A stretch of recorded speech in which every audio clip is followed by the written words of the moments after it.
আমার বন্ধুরা, আমার ভাইরা, আজ থেকে প্রায় বহু বছর আগে আমার দয়ার আল্লাহ রাব্বুল আলামিন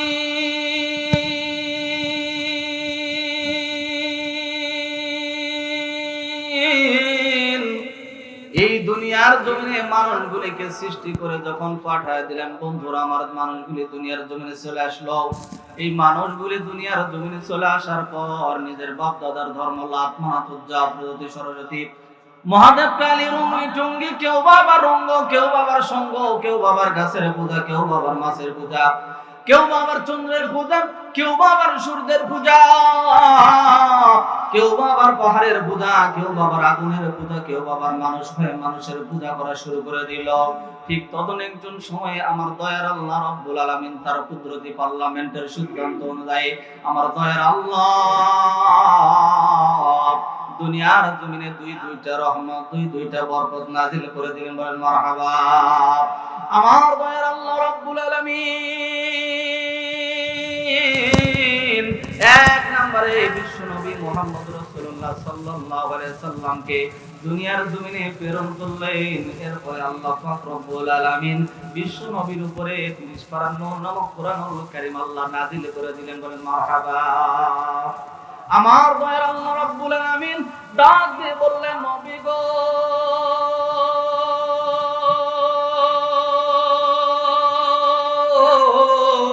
ইয়া রাসূলুল্লাহ, ইয়া হাবিবাল্লাহ, নবীজি, আমি দুনিয়ার জমিনে নূর নামক একটা কোরআন নাযিল করে দিলাম।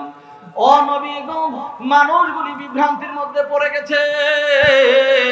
ইমানি অন্ধকারাচ্ছন্নর ভিতর মানুষগুলি যখন পড়ে গেছে, নবী গো, মানুষগুলি বিভিন্ন রকমের জুলুম অত্যাচার করতে করতে মানুষগুলি জালেমের উচ্চ শিখরে পৌঁছে গেছে। ও নবী গো, কিতাবুন আনজালনাহু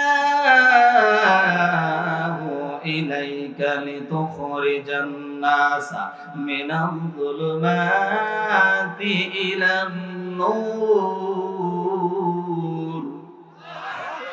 আল্লাহ বললেন, নবী গো,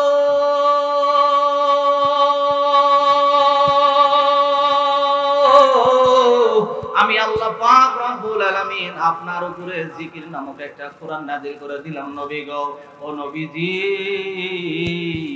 ওয়া ইন্নাহু লাযিকরুল লাকা ওয়া লিকওমিকা ওয়া সাওফা তুসআলুন।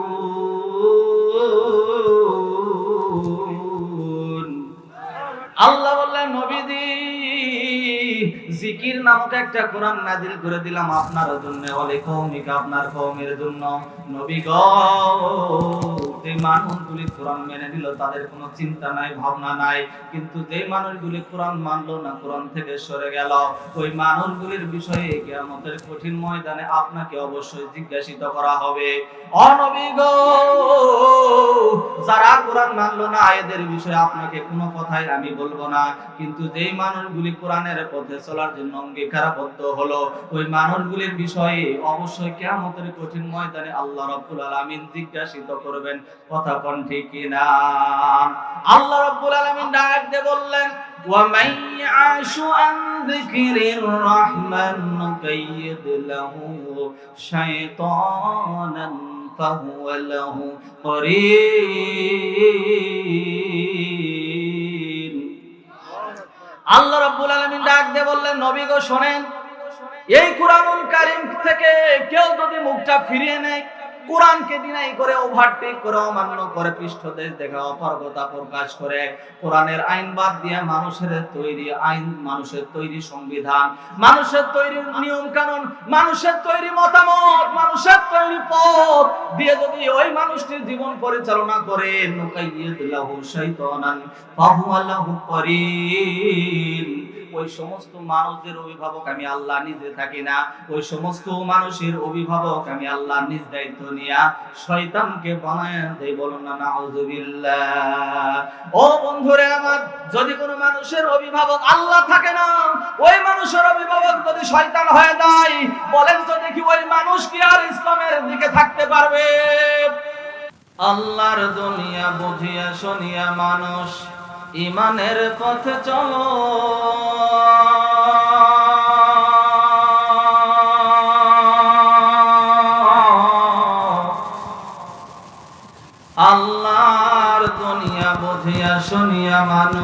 ইমানের পথে চলো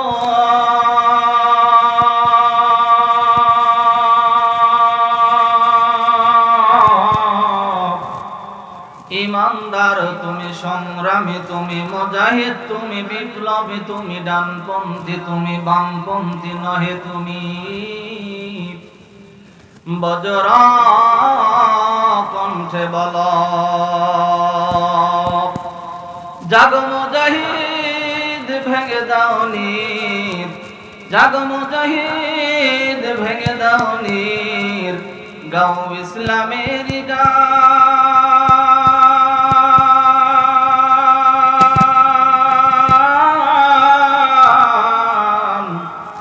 বামপন্থীরা আদি দৌড় বেঁধেছে করতে মুসলিম অপমান। কথা বলেন ঠিক কিনা? বিল্লাহি ওয়া বিল ইয়াউমিল আখির ওয়া মা হুম বিমুমিনিন।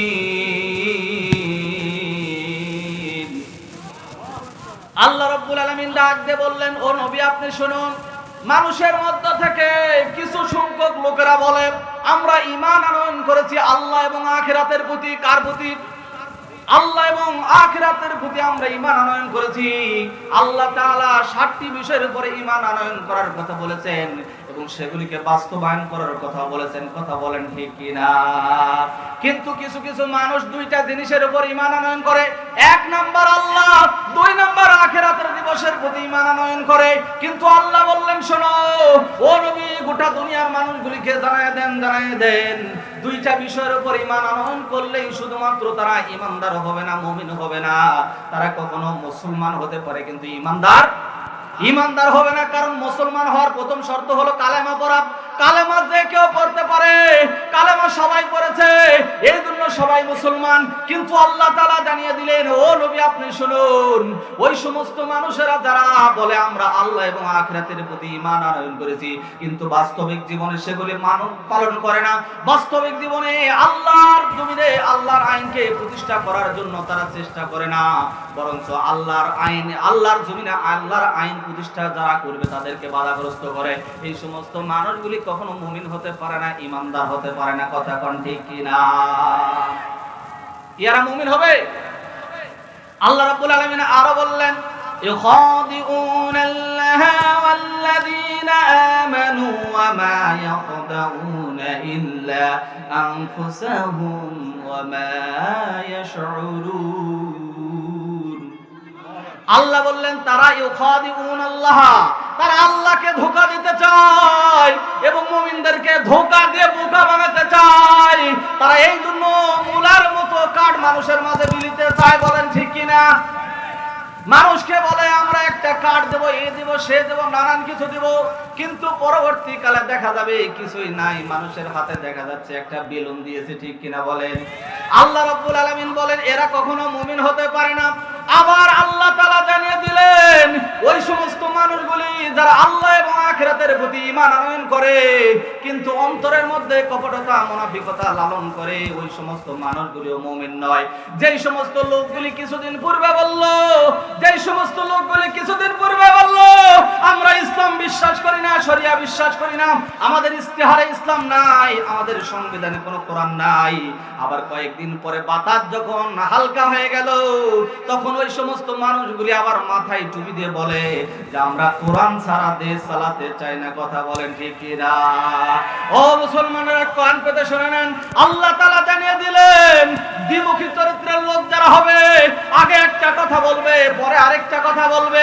আসলে তারা মনে করে যে আমরা আল্লাহ এবং ঈমানদারদেরকে, মুমিনদেরকে ধোঁকা দিয়ে বোকা বানিয়ে আমরা আমাদের দল নিয়ে আমরা ক্ষমতায় যাব, রাষ্ট্র কায়েম করব। কিন্তু আল্লাহ তাআলা বলতেছেন মুখে বলে এক কথা, অন্তরে বলে আরেক কথা। এরা কখনো মুমিন হতে পারে না। বলেন তো এরা কি? তো আপনার আমার বাঁচার জন্য সোজা সরল রাস্তা এই কোরআনের পথ ছাড়া আর কোন পথ আছে? হযরত আব্দুল্লাহ ইবনে আমর রাদিয়াল্লাহু তাআলা আনহু হাদিসটা বর্ণনা করলেন, আল্লাহর নবী বলেন লা ইয়াতিয়ান্না আলাল উম্মতি কামা আতা আলা বনি ইসরাইল।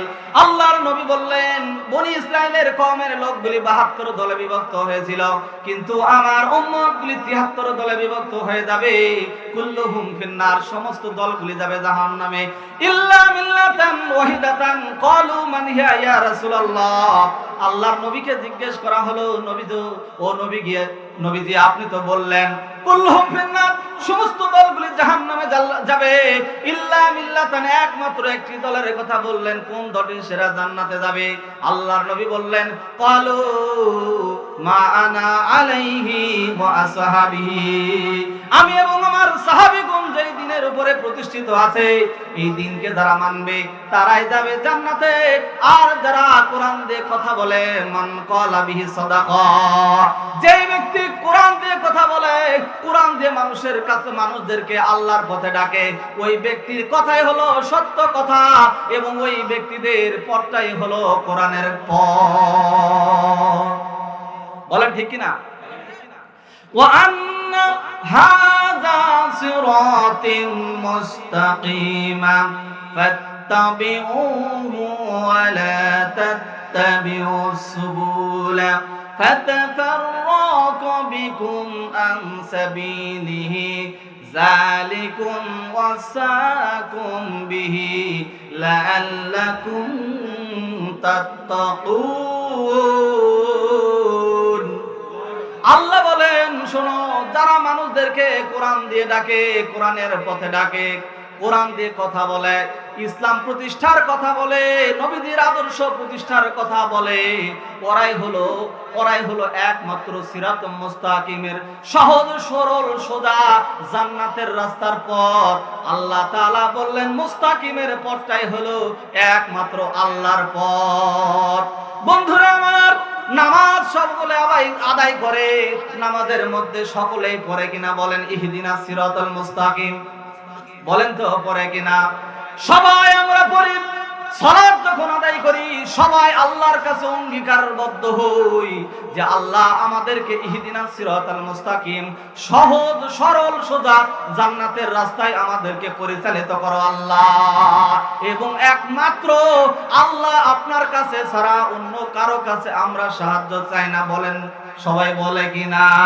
কিন্তু এই মুসলমানের ভাইয়েরা মসজিদ থেকে যখন বের হয়ে আসে, মসজিদ থেকে বের হয়ে আসার পরে আল্লাহর কাছে করা অঙ্গীকারের কথা ভুলে যায়, আল্লাহকে কথা দেওয়ার কথা সেই ব্যক্তিটি ভুলে যায়। ভুলে যাওয়ার পরে মানুষের দাম্ভিকপূর্ণ জীবন যাপন শুরু হয়ে যায়। তারা চিন্তা করে মসজিদের মধ্যে শুধু কোরআন চলবে, আল্লাহর গোটা দুনিয়াতে কোরআন চলবে না, এরকম মনে করে কিনা? বলেন। আল্লাহ রাব্বুল আলামিন বললেন যে সমস্ত মানুষগুলি মনে করে মসজিদের মধ্যে শুধুমাত্র কোরআন চলবে, শুধুমাত্র ইমাম এবং মুয়াজ্জিমের মধ্যেই কোরআন থাকবে, বাহিরে কেন কোরআন আসে, বাহিরে কেন কোরআনের কথা বলে, হুজুররা কেন কোরআনের কথা বলে, হুজুররা কেন কোরআন দিয়ে রাজনীতির কথা বলে? ও দুনিয়ার মুসলমান ভাইরা, আল্লাহর কসম করে বলি, কোরআনটা হাতে নিয়ে বলতেছি, আল্লাহ পাক রব্বুল আলামিন যেই রাজনীতিটা দিয়েছেন, এই রাজনীতিটার নাম হলো কোরআন। কথা কোন ঠিক কিনা?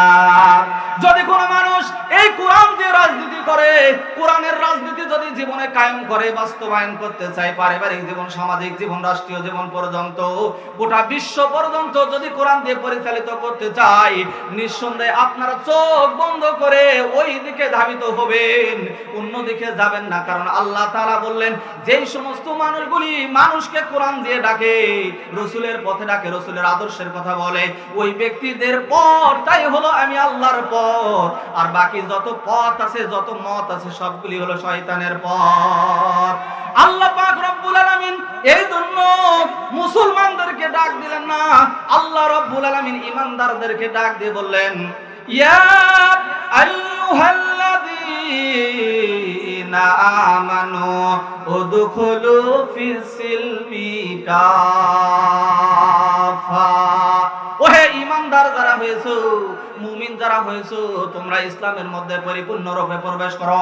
মুসলমান ভাইরা আমার, কথাটা ভালো করে খেয়াল করে শুনবেন। আল্লাহ কেন এখানে ইমানদারদের কথা বললেন, মুমিনদের কথা কেন বললেন? মুসলমানদের কথা বলতে পারতেন। আসলে মুসলমান সবাই, যারা কালেমা পড়েছে সবাই কিন্তু মুসলমান, কিন্তু ইমানদার সবাই নয়, মুমিন সবাই নয়।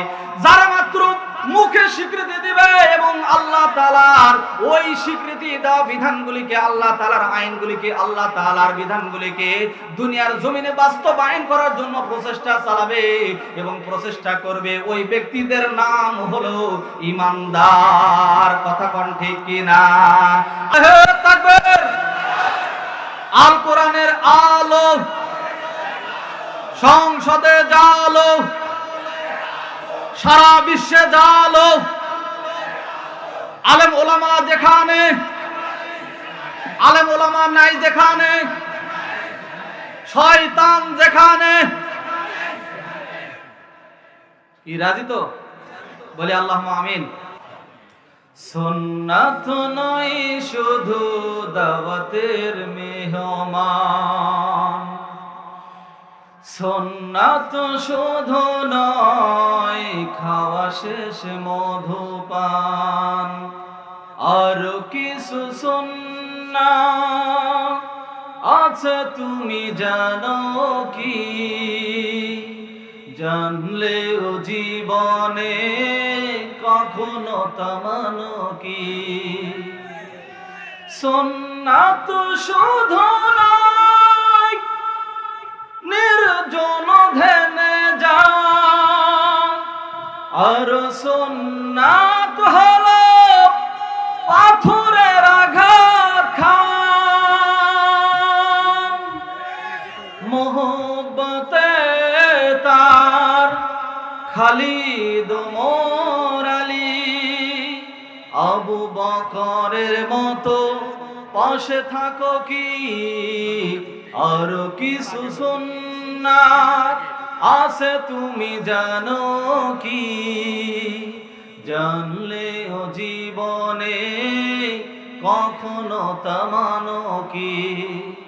সুন্নাত নয় শুধু মাননীয় আলাপন, সুন্নাত উহুদে জালিমের প্রতিরোধ।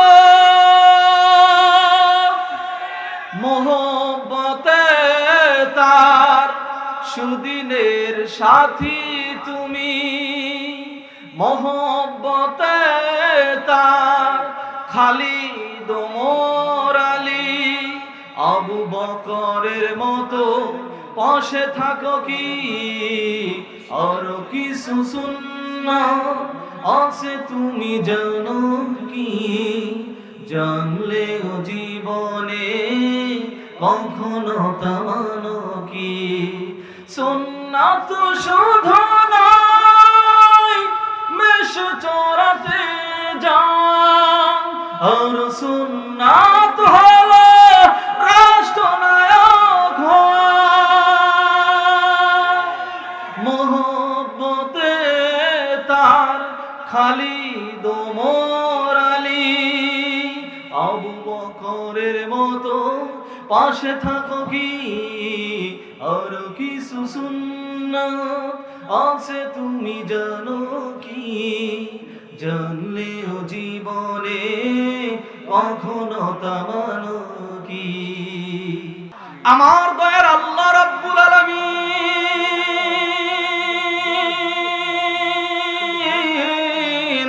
তার প্রিয় হাবিবকে ডাক দিয়ে বললেন, ইয়া আইয়ুহার রাসূল, হে আমার রাসূল, বাল্লিগ মা উনজিলা ইলাইকা মির রাব্বিক, হে আমার রাসূল আপনি তাবলীগ করুন। এই দুনিয়ার জমিনে যতগুলি নবী রাসূলকে আল্লাহ তাআলা প্রেরণ করেছেন, আল্লাহ তাআলা সব নবী রাসূলগুলোর নাম ধরে ডাক দিয়েছেন। ইয়া আদম সফিউল্লাহ বলে, ইয়া নূহ পয়গম্বর বলে, ইয়া মূসা কালিমুল্লাহ বলে ডাক দিয়েছেন, ইয়া ইব্রাহিম খলিলুল্লাহ বলে ডাক দিয়েছেন, ইয়া ঈসা রূহুল্লাহ বলে ডাক দিয়েছেন। সমস্ত নবী রাসূলগণকে আল্লাহ তাআলা তাদের নাম ধরে ডাক দিয়েছেন। কিন্তু আপনার আমার নবী, বিশ্ব নবী মুহাম্মদ রাসূলুল্লাহ রাসূলুল্লাহ সাল্লাল্লাহু আলাইহি সাল্লামকে আল্লাহ পাক রব্বুল আলামিন এক্সট্রা একটা সম্মান দিয়ে ডাক দিলেন ইয়া রাসূলুল্লাহ বলে।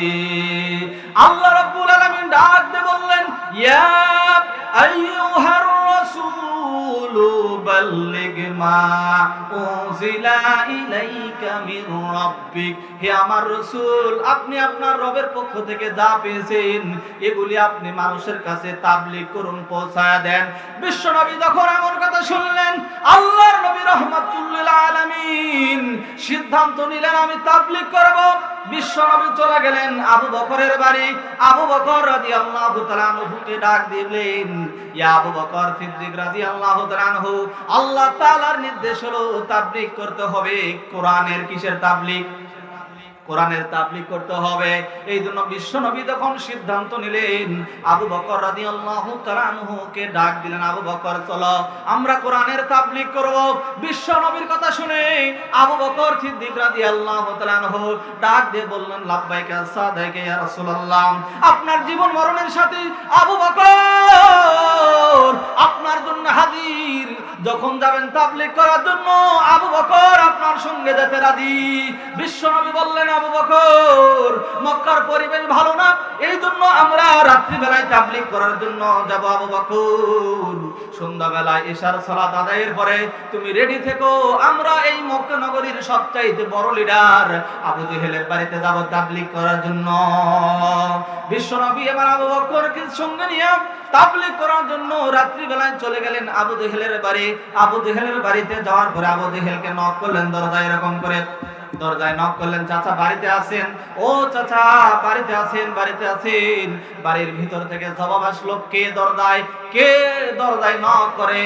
বিশ্ব নবী ডাক দিয়ে বলেন ও চাচা আবু জেহেল, আপনার ভাতিজা মুহাম্মদ আপনার দরজায় এসে দাঁড়িয়ে আছি, দরজাটা খুলে দেন।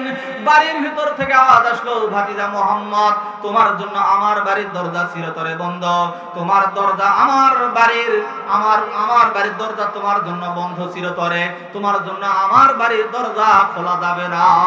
বিশ্বনবী ডাক দিয়ে বললেন ও চাচা আবু জেহেল, আপনার বাড়িতে এসেছি দামি একটা হাদিয়া আপনাকে উপহার দেওয়ার জন্য, আপনাকে আজকে বিরক্ত করার জন্য আসি নাই। ও চাচা মেহেরবানি করে দরজা খুলে দেন, দরজা খুলে দেন। এবার হাদিয়ার কথা শুনে আবু জেহেল খুশি হয়ে গেল। বলেন তো আপনাদেরকে হাদিয়া দিতে চাইলে খুশি না বেজার? কি সবাই খুশি হয় না?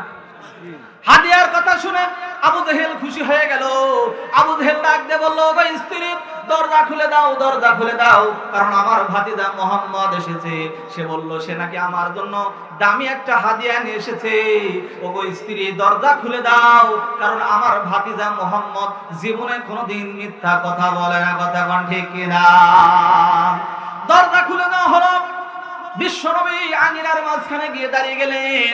আবু জেহেলও দাঁড়ালেন, আবু বকর রাদিয়াল্লাহু তাআলা আনহু তিনিও দাঁড়ালেন। দাঁড়ানোর পরে আবু জেহেল এসে বলতেছে ও ভাতিজা মুহাম্মদ কি হাদিয়া নিয়ে এসেছো বাবা? আমার জন্য কি দামি হাদিয়া নিয়ে এসেছো?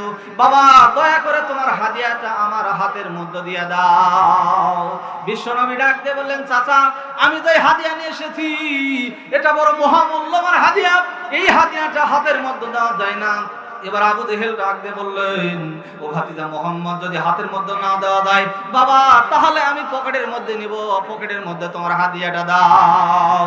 বিশ্বনবী ডাক দিয়ে বললেন চাচা আবু জেহেল আমি যে হাদিয়া নিয়ে এসেছি এই হাদিয়া হাতের মধ্যে দেওয়া যায় না, পকেটের মধ্যে দেওয়া যায় না। বিশ্বনবীকে এবার আবু জেহেল ডাক দিয়ে বলল ভাতিজা মুহাম্মদ বুঝতে পেরেছি হাদিয়াটা মনে হয় একটু বড় সাইজের, ঠিক আছে আমি ঘর থেকে ব্যাগ নিয়ে আসতেছি, ব্যাগের মধ্যে হাদিয়াটা দিয়া দাও। বিশ্বনবী ডাক দিয়ে বললেন ও চাচা আবু জেহেল আমি যে হাদিয়াটা নিয়ে এসেছি এই হাদিয়াটা এত বড় মূল্যবান যার কারণে হাদিয়া হাতের মধ্যে দেওয়া যায় না, পকেটের মধ্যে দেওয়া যায় না, ব্যাগের মধ্যে দেওয়া যায় না। আবু জেহেল ডাক দিয়ে বলল ভাতিজা মুহাম্মদ বুঝতে পেরেছি, এবার সবার সামনে মনে হয় হাদিয়া দিবা না, তাহলে ঘরের মধ্যে গোপনে গোপনে গিয়ে হাদিয়া দিবা বাবা। বিশ্বনবী ডাক দিয়ে বলল, চাচা আবু জেহেল, আমি যে হাদিয়াটা নিয়ে এসেছি এই হাদিয়া গোপনে দেওয়া যায় না, এই হাদিয়া হাতের মধ্যে, ব্যাগের মধ্যে, পকেটের মধ্যে দেওয়া যায় না। এমনকি আমি যে হাদিয়া নিয়ে এসেছি এটা বড় মূল্যবান, এত মূল্যবান যার কারণে হাদিয়াটা গোটা বিশ্ববাসীর সামনে প্রকাশ্যে দেওয়া যায়। বলেন সুবহানাল্লাহ। আবু জেহেল ডাক দিয়ে বলল, ও ভাতিজা মুহাম্মদ, বুঝতে পেরেছি তুমি কোরআন নিয়ে এসেছো, কিন্তু সাবধান সাবধান, এটা হলো নেতার বাড়ি, নেতার বাড়িতে কোনো কোরআন চলবে না। কি চলবে না? নেতার বাড়িতে কোনো কোরআন চলবে না। বিশ্বনবী ডাক দিয়ে বললেন, ও চাচা আবু জেহেল, কোরআন নাজিল করেছেন আমার আল্লাহ,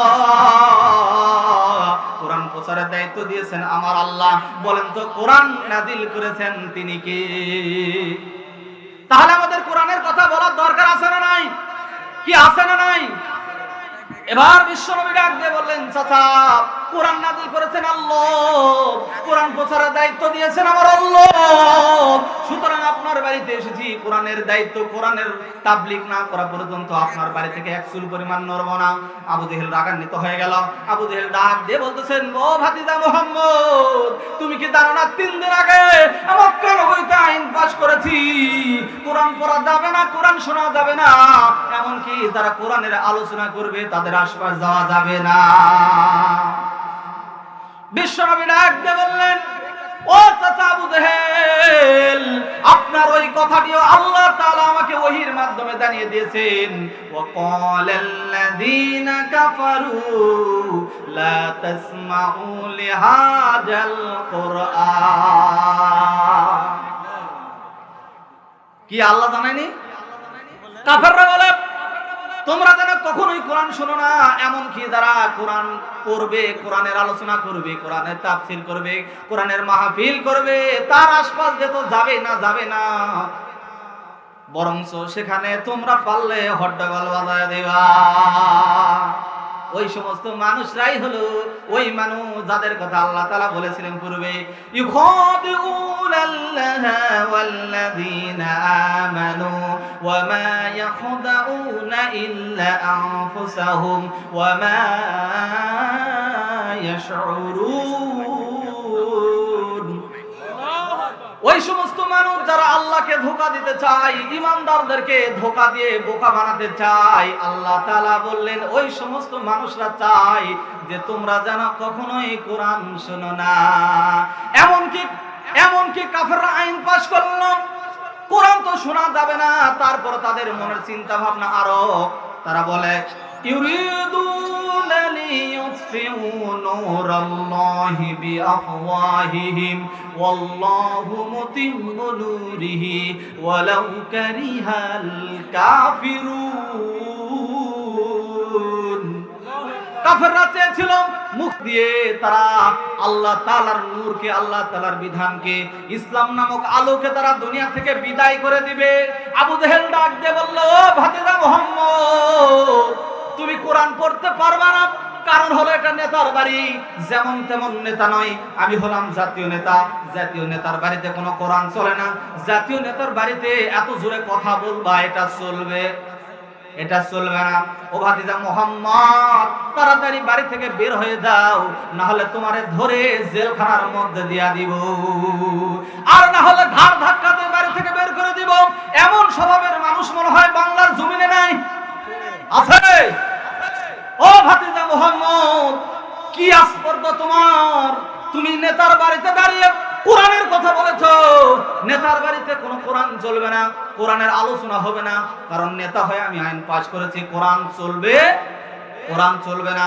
ও ভাতিজা মুহাম্মদ, বাড়ি থেকে দূর হয়ে যাও, কোরআনের আলোচনা চলবে না, কোরআনের তাফসীর চলবে না। বিশ্বনবী ডাক দিয়ে বললেন, চাচা রাগ করেন না, কোরআন নাযিল করেছেন আল্লাহ, দায়িত্ব দিয়েছেন আমার আল্লাহ, সুতরাং কোরআনের তাফসীর না করা পর্যন্ত, কোরআনের তাবলীগ না করা পর্যন্ত আপনার বাড়ি থেকে এক চুল পরিমাণ নড়তে রাজি নয়। আবু জেহেল এই কথা শুনে দৌড় দিয়ে এসে বিশ্বনবীর ঘাড়ের মধ্যে হাত দিয়েছে। বিশ্বনবী আসমানের দিকে তাকায়, দুইটা হাত উপরে দেখে উঠায় আমার দয়ার মালিককে ডাক দিয়ে বলে, মালিক, ওগো আমার আল্লাহ, কোরআন নাযিল করেছেন আপনি, আপনার দায়িত্ব পেয়ে কোরআনের প্রচার করার জন্য এসেছি আবু জেহেলের বাড়ি। ও আল্লাহ, আজকে আমাকে আবু জেহেল কোরআন পড়তে বাধা দেয়। ও আল্লাহ, আজকে আমাকে এমন একটা শক্তি দাও যেই শক্তির কারণে আবু জেহেল কেন আরো বড় বড় জালেমরা আসলো যেন কোরআন থেকে কোরআনের প্রচারকারীদেরকে কখনোই যেন এক চুল পরিমাণ নড়াতে পারে না। আল্লাহ পাক রব্বুল আলামিন জিবরাইল আলাইহিস সালাতু ওয়াস সালামকে পাঠিয়ে দিলেন, ও জিবরাইল, আমার বন্ধু আবু জেহেলের বাড়িতে বিপদে পড়ে গেছে, যাও যাও আমার বিশ্ব নবী আমার রাসূলের দুইটি কদম মোবারক মাটির সঙ্গে চাপায়া দাও, চাপায়া দাও, চাপায়া দাও। আবু হযরত জিবরাইল আলাইহিস সালাতু ওয়াস সালাম আসলেন, বিশ্ব নবীর দুইটা কদম মোবারক ধরে মাটির সঙ্গে জাপটে ধরলেন। আবু জেহেল নবীজি ডাক দিয়ে বললেন, ও চাচা আবু জেহেল, কোরআন নাযিল করেছেন আমার আল্লাহ, কোরআন প্রচারের দায়িত্ব দিয়েছেন আমার আল্লাহ, সুতরাং আপনার বাড়িতে এসেছি কোরআনের তাবলীগ না করা পর্যন্ত এক চুল পরিমাণ নড়ব না। ভাইজান যারা উঠতেছেন এরা কি সমস্যা? ওঠা যাবে না। কিছুক্ষণের মধ্যে ইনশাআল্লাহ আপনাদের প্রধান মেহমান চলে আসবেন, ইনশাআল্লাহ উঠাউঠি করেন না।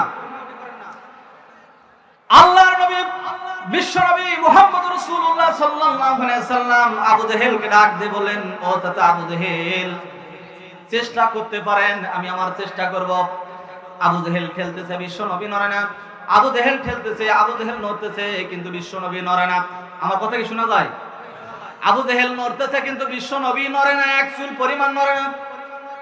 আবু জেহেল ডাক দিয়ে বলল, ও ভাতিজা মুহাম্মদ, একটু আগেই তো দেখলাম নরম তুলতুলে, কিন্তু এখন এমন পাহাড়ের মতো পাথরের মতো শক্তিশালী, কারণটা কি? বিশ্ব নবী ডাক দিয়ে বললেন, চাচা, আমার পায়ের নিচে একজন ফেরেশতা এসেছে যার নাম হলো জিবরাইল। জিবরাইল আলাইহিস সালাতু ওয়াস সালাম এসে আমার দুইটা পা জমিনের সঙ্গে আটকে দিয়েছে। আবু জেহেল বলতেছে, জিবরাইল আবার কেমন ফেরেশতা?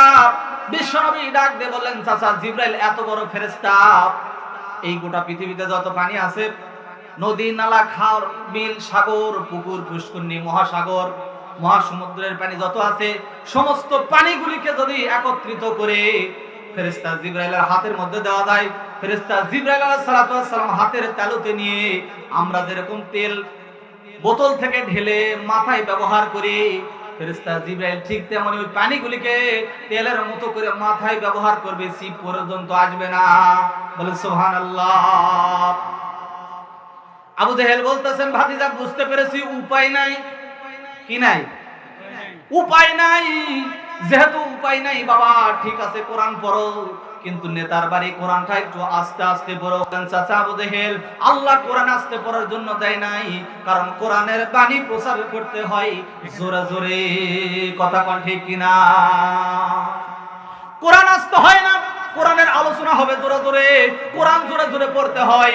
বিশ্বনবীর একজন সাহাবী মসজিদে নববীতে চিৎকার মেরে মেরে যখন কোরআন তেলাওয়াত করতেছিল, সাহাবীরা গিয়ে আল্লাহর নবীকে বললেন, ওগো আল্লাহর নবী, আপনার এই সাহাবী কোরআন তেলাওয়াত করে জোরে জোরে, এর জন্য আমাদের একটু অসুবিধা হয় ইবাদত করতে, জিকির আজকার করতে, কোরআন তেলাওয়াত করতে আমাদের একটু অসুবিধা হয়।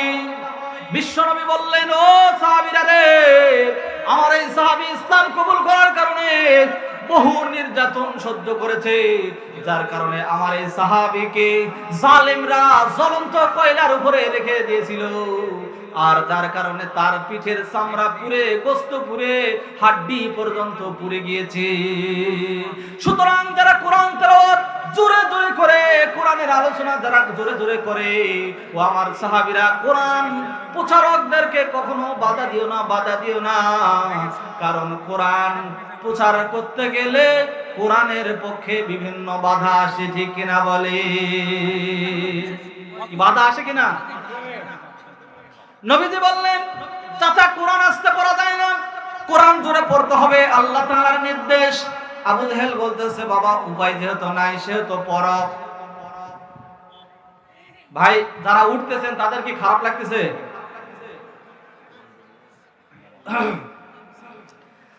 আবু জেহেল বললেন, ভাতিজা, ঠিক আছে কোরআন পড়ো। বিশ্বনবী এবার তেলাওয়াত করা শুরু করে দিলেন, সবাই আমার সঙ্গে করবেন। বিসমিল্লাহির রহমানির রহিম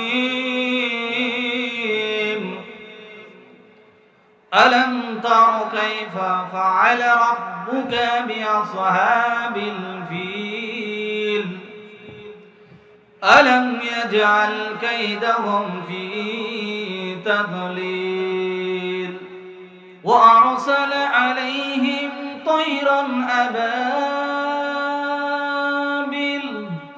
ترميهم بحجارة من سجيل فجعلهم كعصف مأكول আল্লাহু আকবার। আবু জেহেল বলতেছেন, ভাতিজা এই ঘটনা কয়েকদিন আগে তো ঘটেছে, তোমার জন্মের কয়েক বছর আগে বা কয়েকদিন পূর্বে, তো এই ঘটনা তুমি কেমনে জানলে? তখন নবীজি মুহাম্মদ সাল্লাল্লাহু আলাইহি সাল্লাম বলতেছেন যে, ও চাচা আবু জেহেল, আমি তো আসলে নিজের থেকে কোনো কথাই বলি না যতক্ষণ পর্যন্ত আল্লাহ তাআলা আমাকে ওহীর মাধ্যমে না জানায়। আল্লাহ বলেন, ওয়ামা ইয়ানতিকু আনিল হাওয়া ইন হুয়া ইল্লা ওয়াহিয়ুন ইউহা। আল্লাহ তাআলা যতক্ষণ পর্যন্ত ওহীর মাধ্যমে কোনো কথা না জানায় ততক্ষণ পর্যন্ত বিশ্বনবী মুহাম্মদ রাসূলুল্লাহ সাল্লাল্লাহু আলাইহি সাল্লাম কোনো কথাই বলতে পারেন না। কথা বলেন ঠিক কি না? বিশ্বনবী বললেন, চাচা জানিয়েছেন আমার আল্লাহ। আবু জেহেল বলতেছেন, ভাতিজা মুহাম্মদ কোরআন তেলাওয়াত হয়ে গেছে, এবার বাড়ি থেকে দূর হয়ে যাও, বাড়ি থেকে বের হয়ে যাও। বিশ্বনবী বললেন, চাচা একটা সূরা পড়েছি, আজকে তাবলীগ করার জন্য সূরা নিয়ে এসেছি দুইটা। বলেন কয়টা? জোর হলো না, আরো জোরে হাত তুলে দেখান। কয়টা? কি সূরা পড়া হলো? হাতির সূরা। কি সূরা? হাতির সূরা পড়া হয়েছে। আরেকটা সূরা আছে। চাচা আবু জেহেল যতই রাগ করেন আর যা কিছুই করেন না কেন, দুইটা সূরা আল্লাহ দিয়েছেন তাবলীগ করার জন্য, আজকের জন্য। দুইটা সূরা না পড়া পর্যন্ত আপনার বাড়ি থেকে যেতে রাজি নয়। আবু জেহেল ডাক দিয়ে বলল, ভাতিজা নেতার বাড়িতে জোর করে কোরআন পড়েছো, এর জন্য জেল জুলুম এমনকি ফাঁসিও হতে পারে। কি হতে পারে? নেতার বাড়িতে দাঁড়িয়ে কোরআনের কথা জোরে বলেছো, আবার কোরআন জোর করে পড়েছো, এই জন্য তোমার নামে ডিজিটাল ট্রাইব্যুনালে ফাঁসি হতে পারে। হতে পারে কিনা বলেন? বিশ্বনবী বললেন, চাচা একটু আগে তো আপনি চেষ্টা করলেন, ব্যর্থ হয়েছেন। আবু জেহেল বলতেছে, হ্যাঁ ভাতিজা একটু আগে চেষ্টা করলাম, ব্যর্থ হয়েছি, কিন্তু ওই কথাটা আমি ভুলে গেছিলাম। ঠিক আছে, যেহেতু উপায় নাই সেহেতু তুমি আরেকটা সূরা তেলাওয়াত করো। বিশ্বনবী এবার পড়া শুরু করে দিলেন। সবাই পড়ুন। বিসমিল্লাহির রহমানির রহিম তাব্বাত ইয়াদা আবি লাহাবিন ওয়া তাব মা আগনা আনহু মালুহু ওয়া মা কাসাব সায়াসলা নারান যাতা লাহাবিন ওয়া আমরাতুহু হাম্মালাতাল হাতাব ফি জিদিহা হাবলুম মিন মাসাদ। আবু জেহেল রাগান্বিত হয়ে গেল, বিশাল রাগ করেছে। আবু জেহেল রাগান্বিত হয়ে বলতেছেন, মুহাম্মদ কি কথা বলেছ তুমি? এত বড় একটা কথা বললে আমার নেতার বিরুদ্ধে। আমার নেতা নাকি ধ্বংস হয়ে যাবে, নেতার সম্পদ ধ্বংস হয়ে যাবে, নেতার স্ত্রী মারা যাবে, সব ধ্বংস হয়ে যাবে। ও আব্দুল্লাহর বেটা মুহাম্মদ কি কথা বললে? এই কথা বলে রাগান্বিত হয়ে আবু জেহেল রাত্রি বেলায় দৌড় দিল বড় নেতার বাড়ি। বড় নেতা আবু লাহাবের বাড়িতে চলে গেলেন। আবু লাহাবের বাড়িতে গিয়ে বলতেছেন, ও নেতা আবু লাহাব। আবু লাহাব আবার সম্পর্কে আবু জেহেলের শ্বশুর হয়। কি হয়? শ্বশুর হয়। এই জন্য ডাক দিয়ে বলতেছেন, ও আব্বাজান, এই রাত্রি বেলায় আব্দুল্লাহর বেটা মুহাম্মদ আমার বাড়িতে এসেছিল, গরম একটা খবর দিয়েছে, গা জ্বলানো একটা কথা বলেছে। সে বলল, সে নাকি বলল যে আপনি নাকি ধ্বংস হয়ে যাবেন, আপনার সব সম্পদ নাকি ধ্বংস হয়ে যাবেন, এমনকি আমার যে সুন্দরী শাশুড়ি আছে এই শাশুড়ি আম্মাও নাকি মারা যাবে।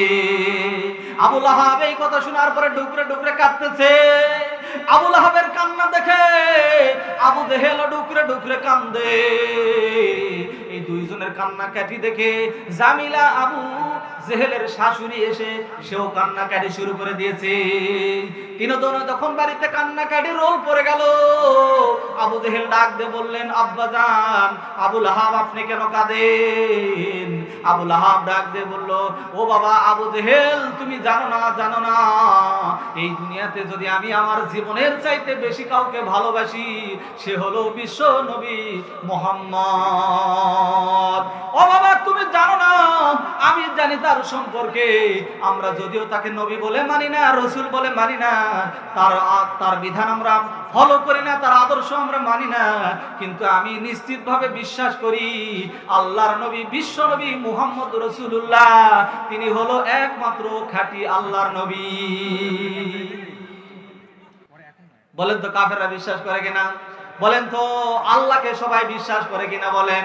সেই সময় আবু জেহেল, আবু লাহাব, উতবা, শাইবা, ওয়ালিদ বিন মুগিরা সহকারে ফিরাউন, নমরুদ যারা ছিল, সাদ্দাত ছিল, সবাই কিন্তু আল্লাহকে বিশ্বাস করত। সামনে ছেড়ে এসেছি, কথা মনে আছে না নাই? আল্লাহ তাআলা জানিয়ে দিয়েছিলেন, ওয়ামিনান নাসি মাইয়াকুলু আমান্না বিল্লাহি ওয়া বিল ইয়াউমিল আখির। মানুষের মধ্য থেকে কিছু সংখ্যক লোকেরা বলে যে আমরা আল্লাহ এবং আখিরাতের প্রতি ঈমান আনয়ন করেছি, তাহলে তো আমরা ঈমানদার হব, তাহলে তো আমরা মুমিন হব। এই জন্য তারা চিন্তা করে আমরা তো জান্নাতে যাব, আর কোনো টেনশন নাই। এই জন্য বলেন, আহাসিবান নাসু আইয়াতরাকু আইয়াকুলু আমান্না ওয়া হুম লা ইফতানুন। আল্লাহ রাব্বুল আলামিন বলেন, মানুষেরা কি মনে করেছে যে ঈমান আনয়ন করলেই তারা জান্নাতে যাবে, অর্থাৎ ঈমান আনয়ন করেছি এই কথা বললেই জান্নাতে যাব, অথচ তাদেরকে কি পরীক্ষা করা হবে না? অবশ্যই তাদেরকে পরীক্ষা করা হবে। আল্লাহ তাআলা বলেন, وَلَقَدْ فَتَنَّا الَّذِينَ مِنْ قَبْلِهِمْ فَلَا يَعْلَمَنَّ اللَّهُ الَّذِينَ صَدَقُوا وَلَا يَعْلَمَنَّ الْكَاذِبِينَ।